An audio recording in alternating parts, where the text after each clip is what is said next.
ॐ सहना भवतु सहनौ भुनक्तु सह वीर्यं करवावहै तेजस्विनावधीतमस्तु मा विद्विषावहै। ॐ शान्ति शान्ति शान्तिः। ॐ नमः श्रीयतिराजाय विवेकानन्दसूरये सच्चित्सुखस्वरूपाय स्वामिने तापहारिणे। যুগনায়ক বিবেকানন্দ।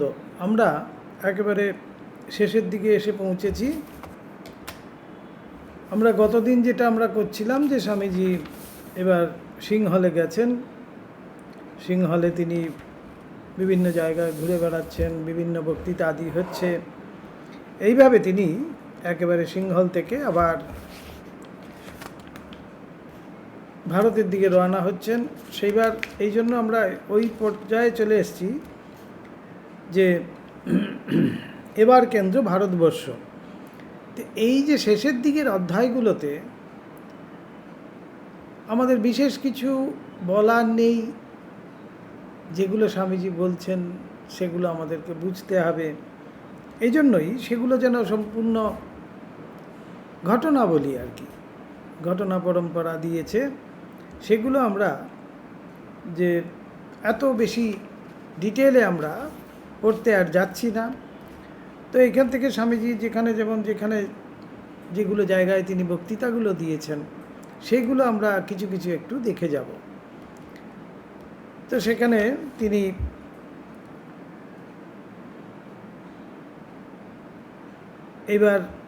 এবার কেন্দ্র ভারতবর্ষ, এইখানটা যদি আমরা দেখি, তিনি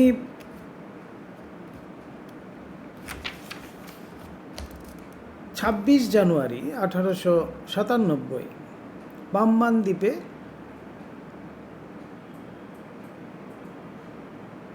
অবস্থিত পাম্বান রোডে উপস্থিত হলেন। রামনাথের রাজার আমন্ত্রণ অনুসারে স্বামীজি পাম্বান হইয়া রামেশ্বর যাইবার জন্য জাহাজ হইতে নামিতে প্রস্তুত হইতেছেন।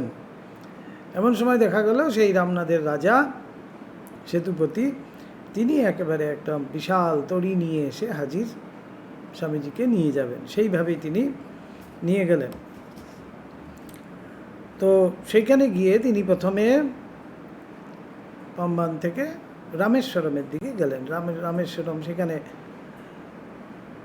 রাজা প্রায় 5টার সময় স্বামীজিকে জাহাজ হইতে স্বীয় রাজতরণীতে লইয়া গেলেন এবং পাত্রমিত্র সভাসদ সহ সাষ্টাঙ্গ প্রণামপূর্বক তাহাকে সাদর অভ্যর্থনা জানাইলেন। রাজার সহিত স্বামীজির মিলন বড়ই হৃদয়স্পর্শী ছিল। স্বামীজি বলিলেন যে যাহারা তাহাকে বিদেশে প্রেরণের অভিপ্রায় পোষণ করিতেন এবং তজ্জন্য তাহাকে উৎসাহিত ও সাহায্য করিয়াছিলেন, তাহাদের মধ্যে রামনাথ রাজ ছিলেন অন্যতম অগ্রণী ব্যক্তি। অতএব ইহা খুবই সমীচীন হইয়াছিল যে ভারত ভূখণ্ডে প্রিয়া তিনি সর্বপ্রথমে রামনাথ রাজ্যে পদার্পণ করিয়াছিলেন।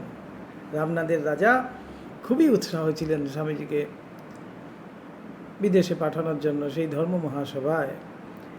এবং স্বামীজি ফিরলেন যখন, প্রথমে ভারতের ভূখণ্ডে যখন এসে তিনি নামলেন, তো রামনাথের রাজার সাথেই তিনি কিন্তু প্রথম দেখা করলেন সেখানে।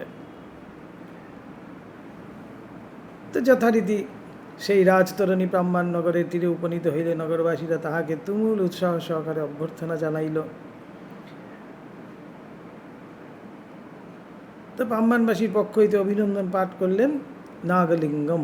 সেখানে একটা অভিনন্দনের অভ্যর্থনা সভা করা হয়েছিল সেখানে। তো সেখানে পাঠ করা হয়েছে, সেটার মধ্যে কী লেখা ছিল এখানে এসছে যে পাশ্চাত্য দেশে আপনার হিন্দু ধর্ম প্রচারে যথেষ্ট সুফল ভুলিয়াছে। এক্ষণে এই নিদ্রিত ভারতকে তাহার বহুদিনের অজ্ঞান নিদ্রা হইতে জাগাইবার জন্য অনুগ্রহপূর্বক উঠিয়া পড়িয়া লাগুন। যেন স্বামীজিকে অনুরোধ করা হচ্ছে যে এই যে নিদ্রিত ভারতবর্ষ, সেই ভারতবর্ষকে আপনিই জাগাতে পারেন, একমাত্র আপনি অনুগ্রহপূর্বক উঠিয়া পড়িয়া লাগুন বলছেন। ইহা ছিল ভারতের নেতৃত্ব গ্রহণেরই সুস্পষ্ট আমন্ত্রণ। যে স্বামীজিকে একজন প্রকৃত নেতা হিসেবে গ্রহণ করছে ভারতবাসী, সেখানেই যেন সুস্পষ্ট ছিল সেই কথা। এই আমন্ত্রণের উত্তরে স্বামীজি তাহার নবযুগের বার্তার কয়েকটি মূল কথা এবং স্বতঃসিদ্ধ তথ্য শোনাইলেন। স্বামীজি বললেন সেখানে উত্তরে, সেই অভ্যর্থনার উত্তরে, আমার বোধ হয় প্রত্যেক জাতিরই একটি মুখ্য আদর্শ আছে। সেই আদর্শই যেন তাহার জাতীয় জীবনের মেরুদণ্ড স্বরূপ। রাজনীতি, যুদ্ধ, বাণিজ্য বা যন্ত্রবিজ্ঞান ভারতের মেরুদণ্ড নহে। ভারতের মেরুদণ্ড, স্বামীজি বারবার যেটি বলেছেন, এবারও বলছেন, ভারতের মেরুদণ্ড যুদ্ধ, ব্যবসা, বাণিজ্য ইত্যাদি কিন্তু নয়। ভারতের মেরুদণ্ড হলো ধর্ম। কেবল ধর্মই ভারতের মেরুদণ্ড। ধর্মের প্রাধান্য ভারতে চিরকাল। ভারত যে কোনো কালে নিষ্ক্রিয় ছিল একথা আমি কোনো মতেই স্বীকার করি না। তাহার প্রমাণ এই অতি প্রাচীন মহান জাতি এখনও জীবিত রহিয়াছে। এক্ষণে সমগ্র পৃথিবী আধ্যাত্মিকতার জন্য ভারত ভূমির দিকে তাকাইয়া আছে।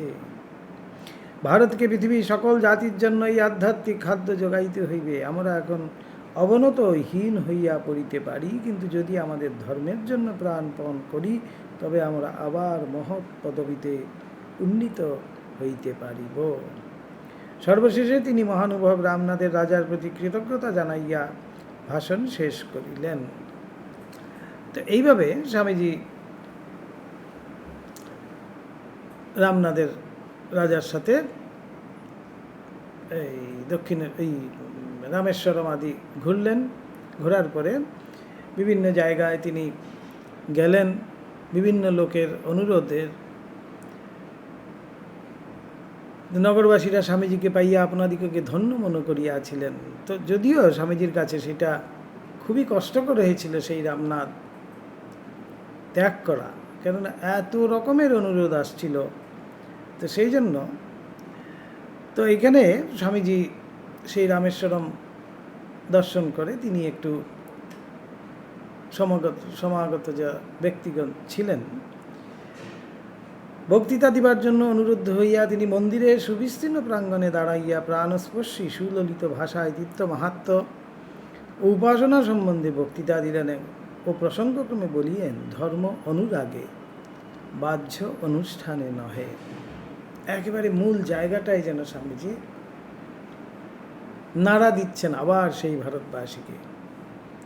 সকল উপাসনার সার শুদ্ধ চিত্ত হওয়া ও অপরের কল্যাণ সাধন করা। দরিদ্র, দুর্বল, রোগী সকলেরই মধ্যে যিনি শিব দর্শন করেন তিনিই যথার্থ শিবের উপাসনা করেন। আর যে ব্যক্তি কেবল প্রতিমার মধ্যে শিব উপাসনা করে সে প্রবর্তক মাত্র।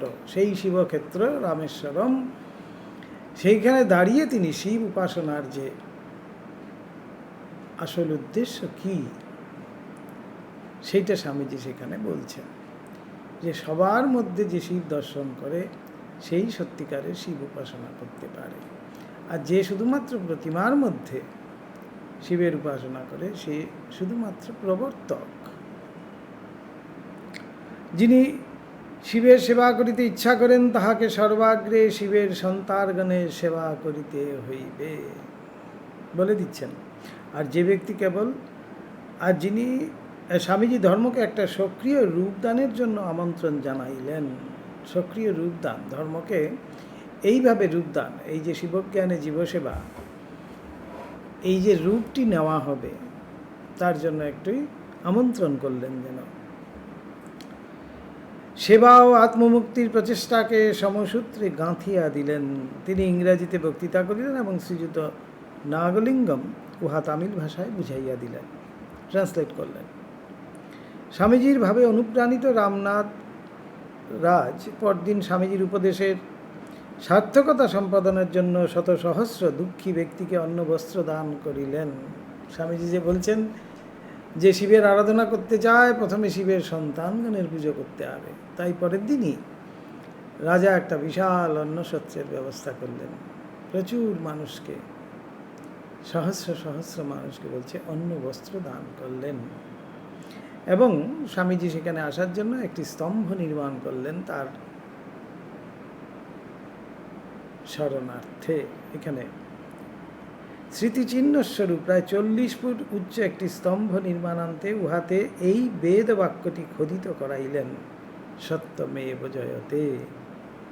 আরও লিখাইয়া রাখিলেন, পশ্চিম দেশে বেদান্ত ধর্ম প্রচারে অশ্রুতপূর্ব সফলতা লাভ করিয়া পূজ্যপাদ শ্রী শ্রী স্বামী বিবেকানন্দ স্বীয় ইংরেজ শিষ্যগণের সহিত ভারতভূমির যে স্থলে প্রথম পদার্পণ করিয়াছিলেন, সেই পবিত্র স্থান নির্দেশ করিবার জন্য রামনাদাধিপতি ভাস্কর সেতুপতি কর্তৃক এই স্মারক স্তম্ভ প্রথিত হইল সন 1897 27 জানুয়ারি। বলিতে গেলে এখানেই ভারতে আগমনের পর স্বামীজির কার্যে পরিণত বেদান্ত এর প্রয়োগ আরম্ভ হইল। এই যে শিবজ্ঞানে জীবসেবার কথা স্বামীজি সেখানেও বললেন, তো এখানেই বলছেন যে কার্যে পরিণত বেদান্ত, বেদান্তকে তিনি যেন কার্যতে রূপ দিচ্ছেন। এইভাবে আমরা যদি দেখে যাই, স্বামীজি বিভিন্ন জায়গায় বক্তৃতা দিচ্ছেন, স্বামীজিকে সম্বর্ধনা দিচ্ছে, সেই সম্বর্ধনার উত্তর স্বামীজি সেইভাবে দিয়ে যাচ্ছেন।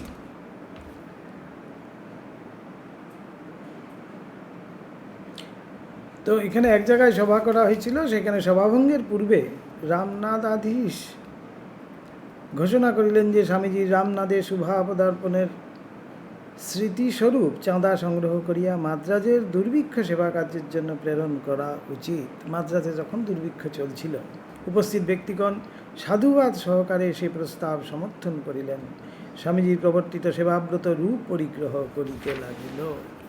একেবারে সত্যিকারের এই যে স্বামীজি বলছেন, এখানে আমরা প্রথমেই পড়ছিলাম যে রূপ পরিগ্রহ করার জন্য রূপ পরিগ্রহ করেছিল স্বামীজি সেই বেদান্ত।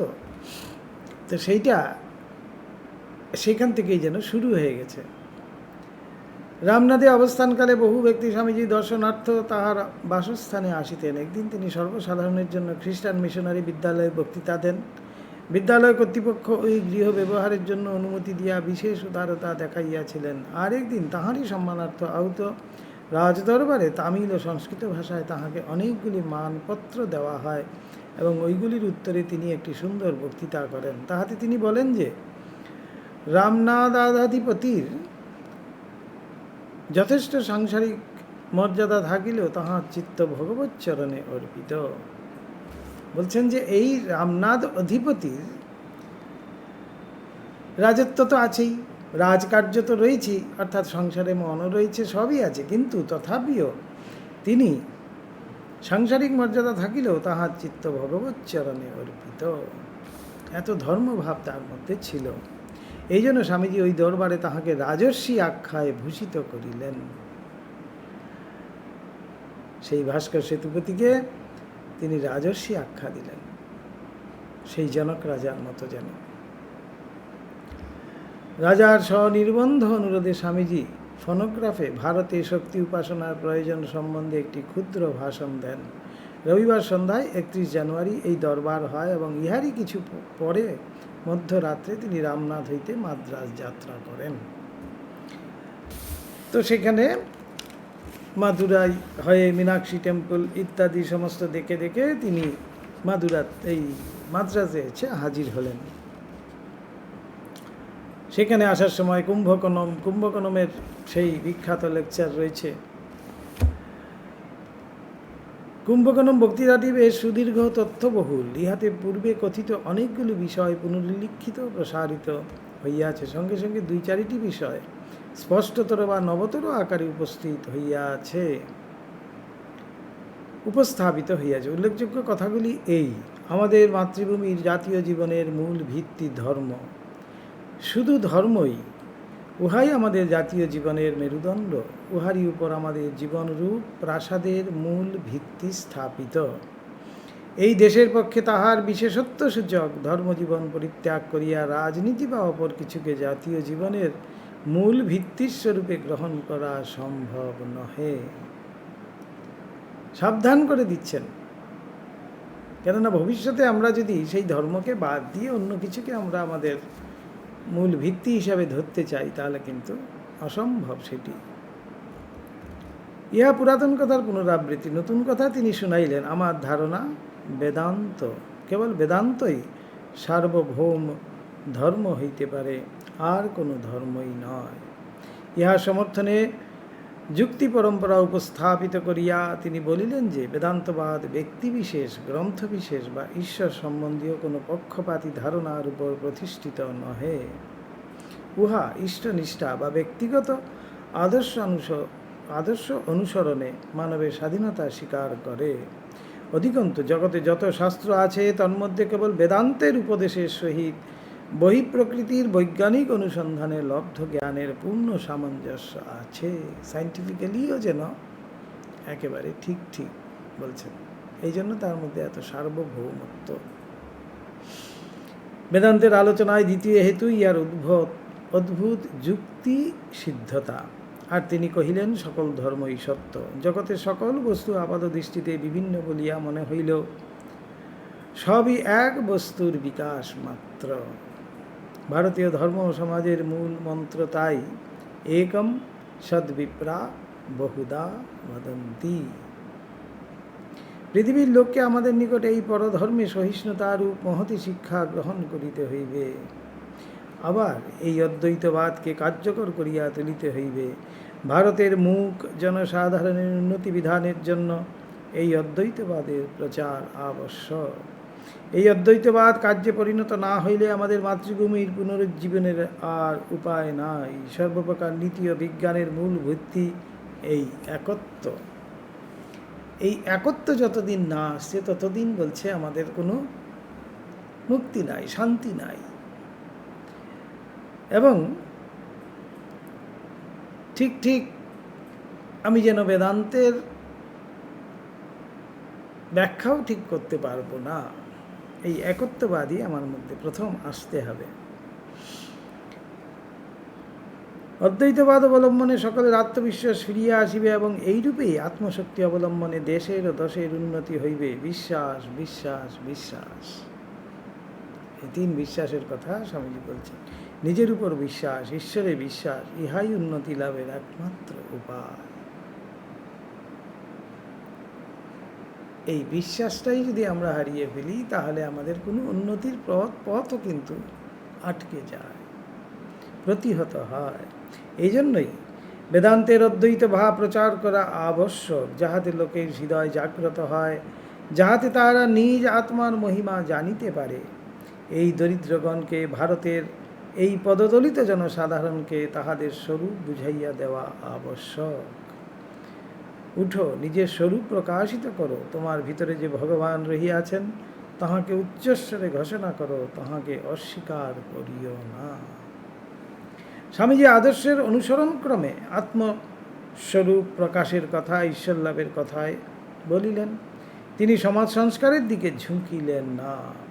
আমি কোনরূপ সাময়িক সমাজ সংস্কারের প্রচারক নহি। আমি সমাজের দোষ সংশোধনের চেষ্টা করিতেছি না। আমি তোমাদিগকে বলিতেছি, তোমরা অগ্রসর হও এবং আমাদের পূর্বপুরুষগণ সমগ্র মানবজাতির উন্নতির জন্য যে সর্বাঙ্গ সুন্দর প্রণালী উদ্ভাবন করিয়া গিয়াছেন, সেই প্রণালী অবলম্বন করিয়া তাহাদের উদ্দেশ্য নিখুঁতভাবে কার্যে পরিণত করো। অর্থাৎ সেই বেদান্ত বলছেন, বেদান্তই একমাত্র আমাদের সাহায্যকারী হবে। সেই বেদান্ত অবলম্বনই আমাদের উন্নতির একমাত্র রাস্তা। তো কুম্ভকোণমে অবস্থানকালে একদিন ত্রিচিনপল্লীর ছাত্র সমাজের প্রতিনিধি রূপে শ্রীযুক্ত K.S. কৃষ্ণমাচারী এবং শ্রীযুক্ত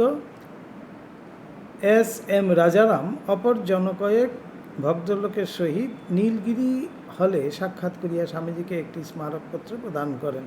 তাহারা তাহাকে অন্তত 2-1 দিন ত্রিচিনপল্লীতে থাকিতে অনুরোধ করেন, কিন্তু স্বামীজি বাধ্য হইয়া প্রত্যাখ্যান করেন এবং বলেন, পরে সুবিধা মতো এক সময় নিজে যখন সমগ্র ভারতে প্রচারে নিযুক্ত হইবেন তখন ত্রিচিনপল্লীতেও আসিবেন। তো এইবার কুম্ভকোণম হইতে স্বামীজি ট্রেনে মাদ্রাজ চলিলেন। তো মাদ্রাজেও পৌঁছার আগে একটি ছোট্ট স্টেশনে খুব সুন্দর একটা ঘটনা, বিশেষত মাদ্রাজের নিকটে একটি ছোট স্টেশনের সমাগত জনতা এক কাণ্ড করিয়া বসিল। বিভিন্ন জায়গায় যেখানে ট্রেন থামছে সেখানেই সব উৎসাহী জনতা এসে স্বামীজির সাথে দেখা করছেন। একটা ছোট্ট স্টেশনের সেখানকার জনতা কী কাণ্ড করেছে দেখুন। ট্রেন সেখানে থামিবার কথা নহে, তবু তাহারা স্টেশন কর্তৃপক্ষকে অনুরোধ করিল যাহাতে অন্তত 2-4 মিনিটের জন্য ট্রেন থামানো হয়। সে অনুরোধ উপেক্ষিত হইল দেখিয়া ট্রেন আটকাইবার জন্য বিক্ষুব্ধ জনতার মধ্য হইতে শত শত ব্যক্তি রেল লাইনের উপর শুইয়া পড়িল। কিংকর্তব্য বিমূঢ় স্টেশন মাস্টার বুঝিলেন পরিস্থিতিটি তাহার আয়ত্তের অতীত। তিনি ট্রেন থামাইতে পারেন না, লোককেও সরাইতে অক্ষম। ইহারই মধ্যে ট্রেন নিকটে আসিয়া পড়িল। তখন গার্ড অবস্থা বুঝিতে পারিয়া তৎক্ষণাৎ ট্রেন থামাইলেন। অমনি জনতা স্বামীজির কামরার দিকে ছুটিল। স্বামীজি ইহাদের আগ্রহ দর্শনে খুবই বিচলিত হইলেন এবং হাত তুলিয়া সকলকে আশীর্বাদ জানাইলেন। মনোবাসনা পূর্ণ হওয়ায় জনতা শান্ত হইল এবং ট্রেনও নির্বিবাদে মাদ্রাজ অভিমুখে ছুটিল। এইবার আসছে আমার সমর নীতি। এবার স্বামীজি তার যে নীতিগুলো আছে সেগুলো তিনি যেন বলবেন। তো মাদ্রাজ স্টেশনে যখন পৌঁছলো, সে আমরা সবাই জানি বিপুলভাবে স্বামীজিকে অভ্যর্থনা করা হলো। নির্দিষ্ট দিনে এই প্রদেশের বিভিন্ন স্থানের রাজা, ভূম্যধিকারী, মিউনিসিপ্যালিটি সভ্য, বিভিন্ন সভা সমিতির সদস্যাদি নগরে উপস্থিত হইয়াছিলেন। নগরের বিভিন্ন অঞ্চলে 17টি বিজয় তোরণ নির্মিত হইয়াছিল।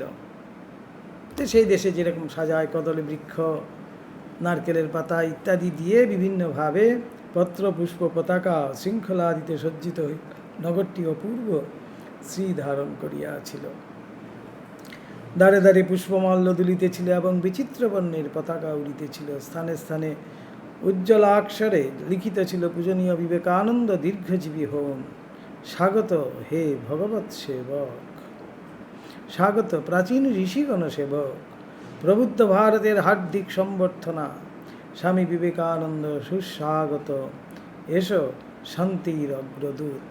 এগুলো বিভিন্ন জায়গায় বিভিন্ন বাড়ির উপরে লেখা ছিল। এসো শ্রীরামকৃষ্ণের উপযুক্ত সন্তান, স্বাগত নরেন্দ্র, এরকম বিভিন্ন সব লেখা ছিল। সংস্কৃত শ্লোকাবলীর মধ্যে ছিল একম সদ্বিপ্রা বহুধা বদন্তি। কয়েকদিন পূর্ব হইতে সম্বর্ধনা সমিতিগুলি কাজে লাগিয়াছিল এবং তাহার সম্বন্ধে ও তাহার অভ্যর্থনার জন্য যে বিপুল আয়োজন চলিতেছিল সে বিষয়ে মাদ্রাজের সংবাদপত্রগুলি মুখর হইয়া উঠিয়াছিল। তো এখানে দি হিন্দু, দি মাদ্রাজ মেল প্রভৃতি পত্রিকার প্রতিনিধিরা চিঙ্গলপেট স্টেশনে ট্রেনে উঠিয়া তাহার সহিত সাক্ষাৎ করিলেন। মাদ্রাজ টাইমসে লিখিত হইয়াছিল, গত কয়েক সপ্তাহ ধরিয়া মাদ্রাজের হিন্দু জনসাধারণ বিশ্ববিশ্রুত হিন্দু সন্ন্যাসী স্বামী বিবেকানন্দের প্রতীক্ষা করিতেছিল। এক্ষণে প্রত্যেক ব্যক্তির মুখেই তাহার নাম শুনিতে পাওয়া যায়। কি বিদ্যালয়ে, কি মহাবিদ্যালয়গুলিতে, কি হাইকোর্টে, কি মেরিনাতে, অথবা রাজপথে ও বাজারে সর্বত্র দেখা যায় শত শত ব্যক্তি সাগ্রহে জিজ্ঞাসা করিতেছে, স্বামী বিবেকানন্দ কখন আসবেন? মফস্বল হইতে যেসব ছেলেরা বিশ্ববিদ্যালয়ের পরীক্ষা দিতে আসিয়াছিল তাহারা স্বামীজির অপেক্ষায় এখানেই থাকিয়া গিয়াছে এবং ছুটিতে বাড়ি ফিরিয়া যাইবার জন্য অভিভাবকদের জরুরি পত্র পাইয়াও এখানে থাকিয়া আহারাদির জন্য খরচের মাত্রা বাড়াইতেছে। যেভাবে স্বামীজি এই প্রদেশের অন্যত্র সম্বর্ধিত হইয়াছেন, যেভাবে এখানে আয়োজন চলিতেছে, যেভাবে কাসল কাননে বিজয় তোরণ প্রস্তুত হইয়াছে, যেভাবে হিন্দু জনসাধারণের ব্যয়ে এই ভগবত প্রেরিত ব্যক্তিকেও এই ক্যাসেলে রাখার ব্যবস্থা হইতেছে এবং যেভাবে মাননীয় শ্রীযুক্ত সুব্রমণ্যন আয়ারণ্যায় নেতৃস্থানীয় হিন্দু ভদ্রলোকগণ এই আয়োজনটিতে আগ্রহ দেখাইতেছেন। মাদ্রাজ হাইকোর্টের তখন প্রধান বিচারপতি সুব্রমণ্যন আয়ার। তো এইভাবে স্বামীজিকে বিপুল অভ্যর্থনা জানানো হলো। একেবারে অভ্যর্থনার দিন সকাল হইতে শহরটি যেন আনন্দোৎসবে মাতিয়া উঠিল। দেখা গেল সহস্র সহস্র ব্যক্তি হৃদয়ের উচ্ছ্বাস ও উল্লাস ব্যক্ত করার জন্য বিচিত্র পতাকা ও ফুল লইয়া রেল স্টেশনের দিকে চলিতেছে।